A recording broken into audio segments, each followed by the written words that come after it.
Shit, you know what I'm saying? Like, just some social shit for everyone, you know what I'm saying? Like, I made this be myself, so hear me. Woo! I mean, like, we can pull that clown shit away. This some real shit for you. I'm spazzing right now, so listen, let's go. Yeah. It's in their bones, the thugs in harmony for the love of the money. Then fall victim for the cookie, then turn pussy, it's lonely. You said you hold it down when life get rough, we're here now, so show me. We move them losses to them wins. Heavy pounds, we make it ends meet. Converts of only few who make me feel like I be 10 feet.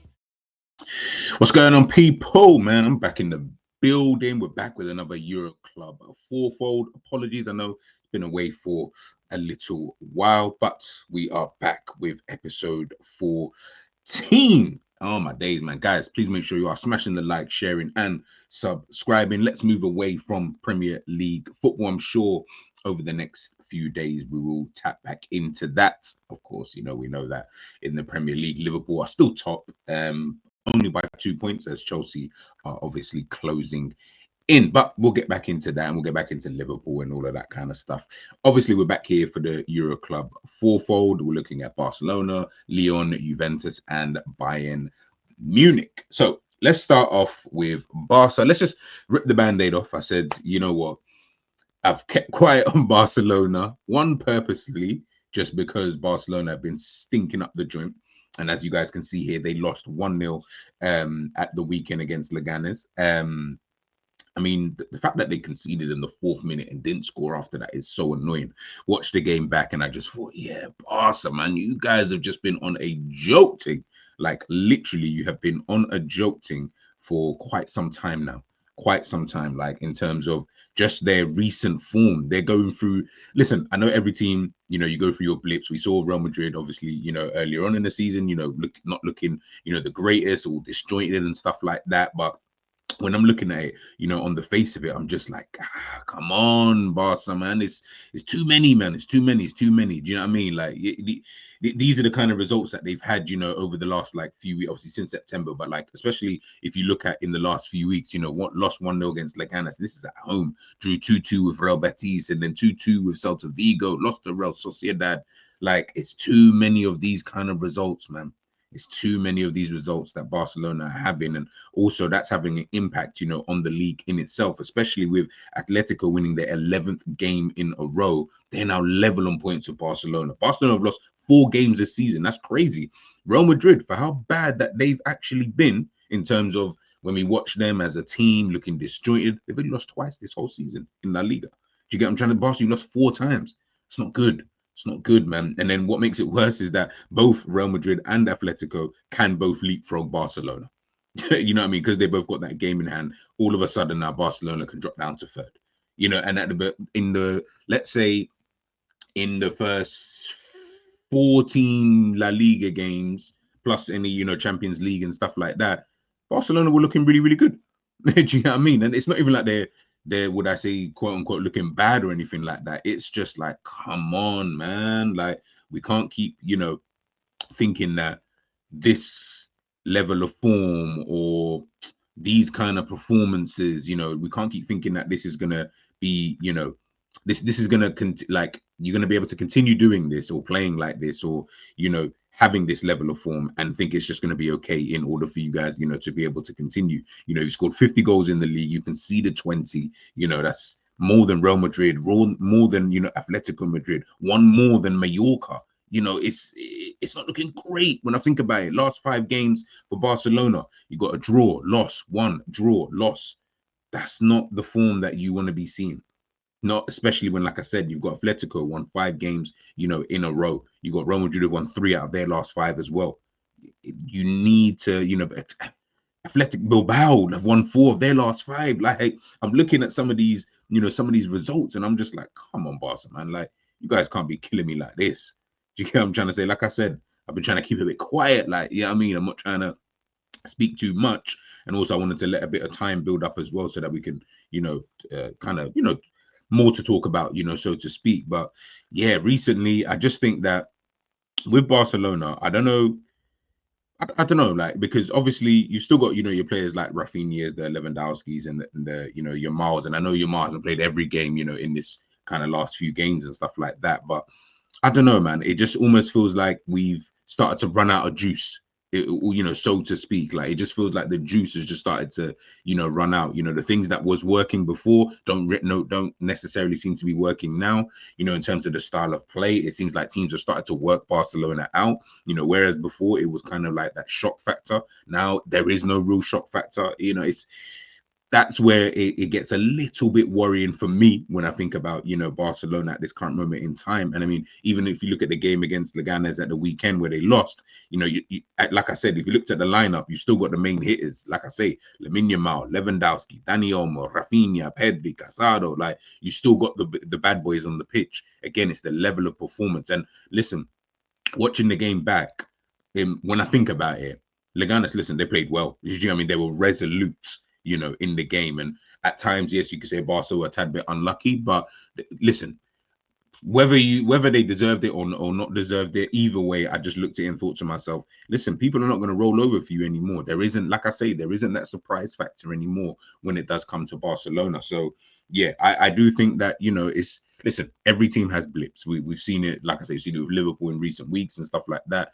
It's going to happen, right? But you do need to come out of that funk. And like I said, it is a little bit disconcerting just to see that both Madrid clubs, can leapfrog you, after you started so well and it looked like you was just gonna completely blow the league and, do all of these amazing things and, yada, yada, yada. Now it doesn't really look like that. Now it just looks like, well, yeah, Barcelona back to third. And, this is the Barcelona from what I'm seeing, some rival fans saying stuff like that, like, oh, this is the Barcelona that we know, and this, that, and the third. And I'm just like, yeah, this isn't really what I envisaged, But again, listen, we've still got a long way to go. We're almost halfway through the season. So, and they're currently sitting second in the Champions League as well.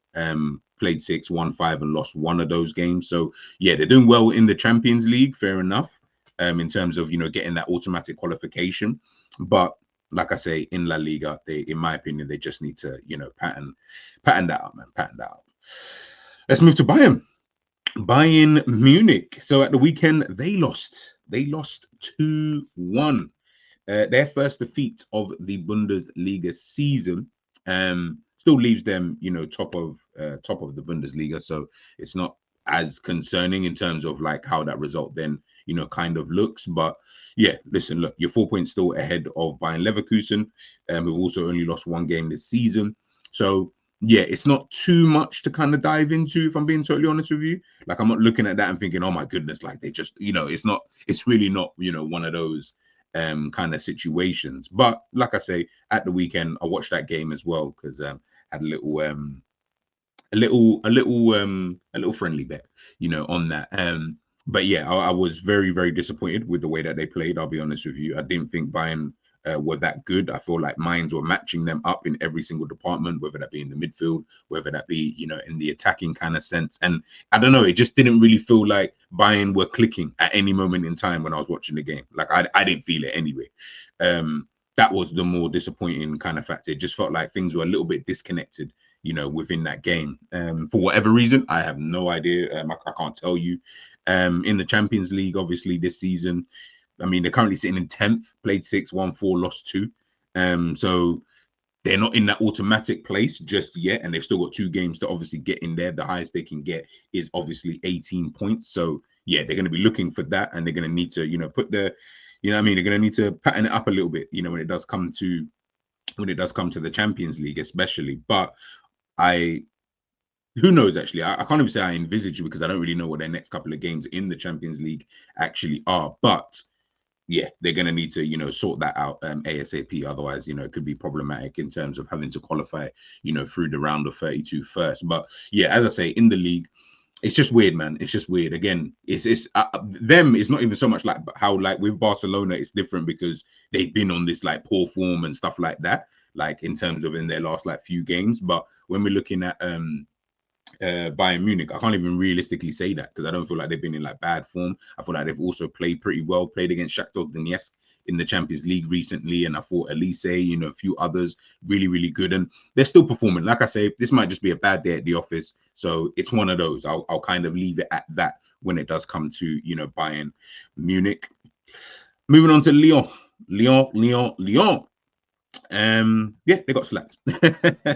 Leon got slapped. Obviously, we know the last time I spoke, Leon, obviously the news about their whole the whole financial situation. I think that was the last time that I had spoken to you guys in regards to the Euro Club fourfold. So yeah, obviously that was the last time. Um and to be fair, if like when I'm looking at their last 5 games, they've won 4 and lost 1, and obviously the one was against PSG. So it's not like they're doing too bad. If I'm being in terms of form wise, even if you look at them, currently in the league in itself, they are currently sitting 5th. Do you know what I mean? That's only 5 points off second place at this current moment in time. So listen, they're doing as much as they possibly can in order, just to kind of get away from the noise of that outside noise. One of the players, of course, it seems like everyone's only started to really notice him now, but it is what it is. Obviously Ryan Cherky, we already know, baller, everyone's been onto him. Recently anyway, everyone's really been on to we need to sign him and this, that, and the third. I mean, he's been around since the age of about 16, so that was a good few years ago. But obviously this season I feel like it's like I don't know if it's just because sometimes, I think, when with like players, and I know it's probably going off a bit topic, but sometimes I think with like players, because people are like, oh no, we need to get Ryan Cherky, like, yo, and it's only really been this season that I'm seeing a lot of people, kind of talk, especially in my fan base, like talking about it. It's just always funny because I always think to myself, I feel like he's the same guy that I remember seeing at, obviously older, and he's in terms of how like he's grown and stuff like that. Yeah, calm, but yeah, like I still feel like he's been the same player. I guess maybe more media attention with the whole Leon situation. Leon obviously back in Europe as well, in the Europa League. Won their last game in Europa League 3-2 against Frankfurt. Again, it's like maybe it's just the media attention. That's just what I'm noticing more. I don't really know. But yeah, it always just feels weird. Like I'm like, nah, but he's been doing his thing. But listen, sometimes it's just about more people just getting put on to some of these players. In the Europa League, obviously currently at the moment, Lyon are currently in 4th. Played 6, won 4, drawn 1, and lost the other one. So yeah, they're well on their way to getting that automatic qualification, which would be immense for them, especially like I said, especially with this whole financial situation. Yeah, they definitely, they're definitely going to need that. So yeah, but like I say, obviously got slapped at the weekend against PSG. Deserved defeat, to be honest with you. PSG were definitely better than them. PSG are a very interesting team, by the way. Where I might do a video on them. Yeah, just their whole thing now. Yeah, they're just interesting. They're very interesting. But listen, it is what it is. And last but not least, we move on to Juventus. Interesting fact about Juventus. Very interesting fact. Juve are the only team who are undefeated so far in Serie A. They're currently sitting 6th. When I saw that, I said, yeah, you lot are very weird. But I've said that about Inter all season, though. If you listen back to some of my other videos and stuff like that, look, they drew 2-2 here, yeah, at the weekend. They beat Manchester City 2-0. And I know everyone's, even Manchester United are beating Man City. So that kind of tells you everything you need to know, if I'm being totally honest. But listen, everyone's beating Manchester City at this current moment in time, but it's still a massive victory. To then draw at the weekend, you know what I mean? It's like, okay, then. Like, that don't really, make too much sense. And as I said, they're currently sitting in 6th in Serie A. Serie A, by the way, the title race in Serie A is absolutely, it's crazy. Like I'm really like, when I'm every week when I'm like obviously watching the games back and stuff like that, and I'm looking at it, I'm like, wow, like this title race is actually kind of mad. When you actually deeper, you've got Atalanta in 1st, who are on 37 points. You got Napoli in 2nd on 35. Inter on 31, but do have 2 games in hand, so can go top if they win those 2 games in hand. You got Fiorentina, who've only played 15 games, so they've still got a game in hand. They're also on 31. You've got Lazio on the same as Fiorentina, 31 points, but also got a game in hand. Like, it's just crazy. And then as I said, you've got obviously Juventus down in 6th position, but then you've then got Bologna just behind Juventus with a game in hand on Juventus. It's crazy. Like I said, that race, mad interesting. Mad interesting. I just find it so funny that Juve have not lost a game this season. They've drawn 10 matches. like I said, they've just not, in my opinion, from the games that I've watched, they just not look that good, in my personal opinion. I've just like as an overall, it's like, yeah, it's okay. Did you get what I'm trying to say? Look, you can kind of see here in terms of recent form, one win in this time is not good. So many draws. It's that kind of just don't lose kind of vibe. And yeah, on one hand, that's kind of good, but you're starting to trail off, especially in the league and stuff like that. Obviously, you're not looking as strong as say other teams. It seems more like a maybe on their day, type of vibe when I think about, Juventus at this current moment in time. But yeah, I won't say disappointed. Obviously, Thiago Motta, let's see. Obviously, we still got mad, time left in the season. And I think a lot of narratives are going to start changing over this period of time. But it is kind of crazy when I do see certain things at this current moment in time. I'm like, ish, I don't really know. But like I said, obviously, Juve down at 6, undefeated so far in the league. But obviously, that's not really helping them. They need to turn a lot more of those draws. I mean, that many draws, it's too much, man. Come on, 10 draws and 6 victories. That's the same amount of victories. It's one more victory than Torino. One more victory than Hellas Verona. That's poor, man. That's poor. Definitely need to start, turning some of those excuse me, into victories. But listen, we'll wait and we shall see. But that is the end of the episode, guys. Make sure you do smash a like, make sure you share and subscribe to the damn channel, please. I will obviously catch you guys for the next episode of the Euro Club Fourfold. Make sure you stay locked in, make sure you stay tuned, and I'll see you guys in a bit. Peace.